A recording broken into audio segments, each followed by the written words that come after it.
Bueno, buenas noches. Mi nombre es Isabel Cristina Céspedes Sánchez y yo voy a dar continuidad al tema de qué es la violencia sexual. Entonces, esto es todo acto sexual, la tentativa de consumar un acto sexual, los comentarios o insinuaciones sexuales no deseados, o las acciones para comercializar o utilizar cualquier otro método de sexualidad de una persona. Entonces, tenemos violación o asalto sexual, tenemos un acceso carnal, tenemos un abuso sexual, acoso sexual, explotación sexual de niños y adolescentes, turismo sexual y violencia intrafamiliar.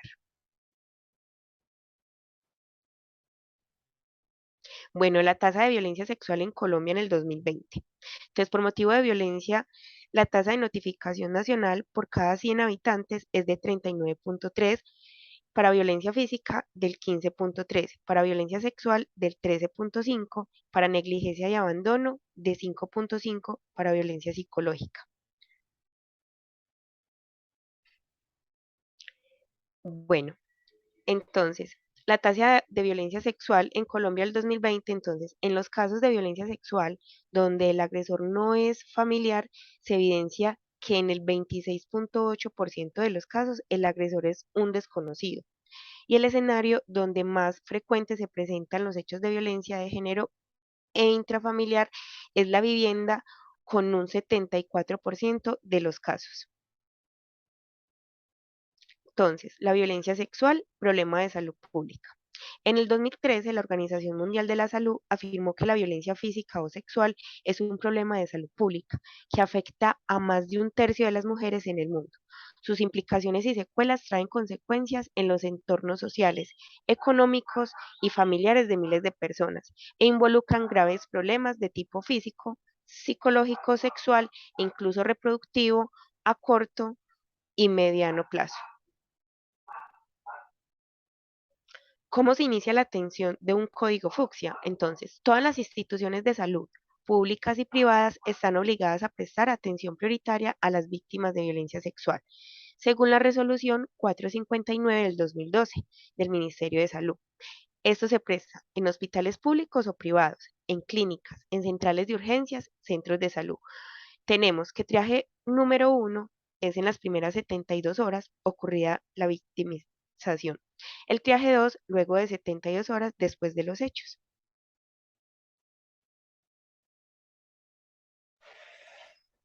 Signos y síntomas. Entonces, nosotros tenemos tres indicadores, que es el primer indicador, indicadores físicos, indicadores comportamentales, indicadores en la esfera sexual. Entonces, en indicadores físicos tenemos golpes, quemaduras, heridas en la zona genital o anal, cervix o vulva hinchadas o rojas, semen en la boca o en los genitales o en la ropa interior. Indicadores comportamentales: pérdida del apetito, llantos frecuentes, sobre todo en referencia a situaciones afectivas o eróticas, miedo a estar sola o a los hombres o a un determinado miembro de la familia, y rechazo al padre o a la madre de forma repentina. Algunos indicadores en la esfera sexual son rechazo de las caricias o de los besos, del contacto físico, conductas seductoras específicamente en las niñas, confusiones sobre la orientación sexual. Entonces, tenemos una estructura de la resolución que es como el protocolo y vamos a decir paso a paso.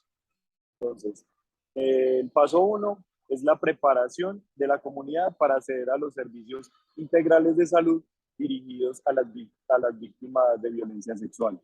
El paso dos, verificación y mantenimiento de las condiciones mínimas necesarias para brindar una atención integral a las víctimas de violencia sexual desde el sector salud.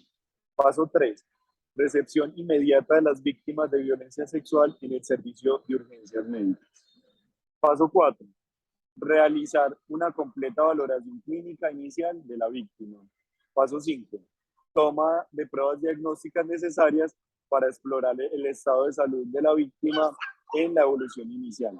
Paso 6, asegure profilaxis sin, sindromática para las IPS durante la consulta inicial por salud. Por ejemplo, aquí tenemos dos kits que manejamos en la clínica CES. Por ejemplo, hay un kit para menores de 13 años que tiene entonces en este medicamentos que que nos dicen como las presentaciones y las cantidades.